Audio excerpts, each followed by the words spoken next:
In this video, we're going to play with percentage points.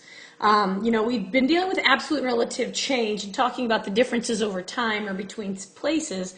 But there are times where we have percentage points. 3.6% of people liked the color blue in 2010, and in 2012, 4.5% of people. So we're talking about percents, but there's still an absolute and relative change, and how does that work? So if you're looking at a change between percents, think in terms of points. And you can go ahead and say percentage points. There's nothing wrong with that. So in looking at this example here, according to the Bureau of Labor and Statistics, the highest average annual unemployment rate in recent history was during 2009 at a rate of 9.3%. Okay, so 2009 was 9.3%. By 2015, we are at 5.3%. So let's find the absolute change.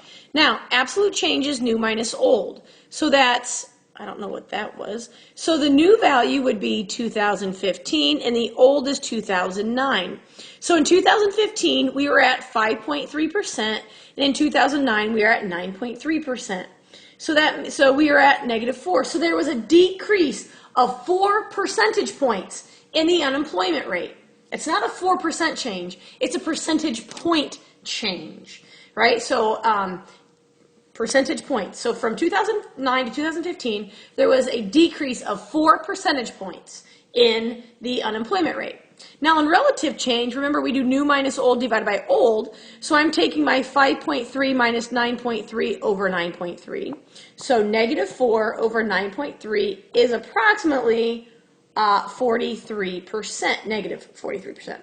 So there was a 43% decrease in unemployment between 09 and 15.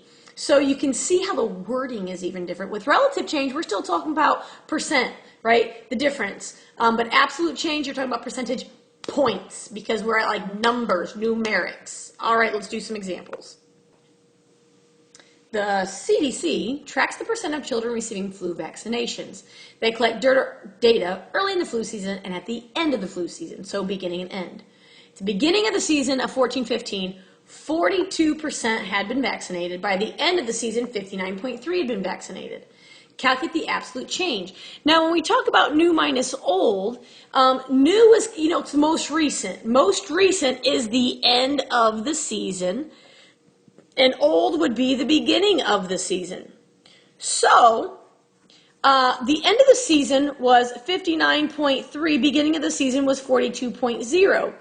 So there was an increase in 17.3 percentage point increase from the beginning of the year to the end of the year in terms of children that have been vaccinated. But the big key is percentage point increase.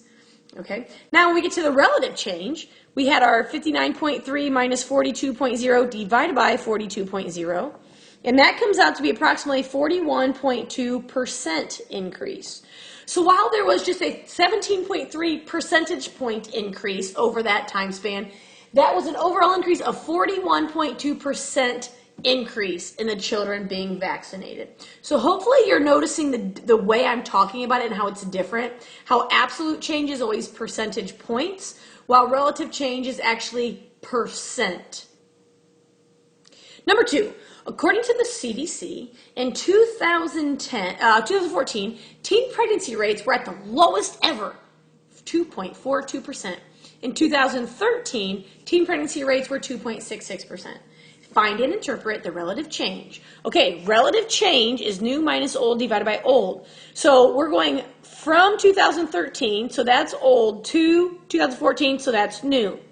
So 2014, 2.42 minus the old value of 2.66 divided by 2.66. So when you change that to a percent, it ends up being approximately -9%. So that means from 13 to 14, there was a 9% decrease in teen pregnancies. 9% decrease. So hopefully that makes sense. Just remember, if you're dealing with two different percents, when you talk about absolute change, you use the term percentage points. But relative change, still percentages.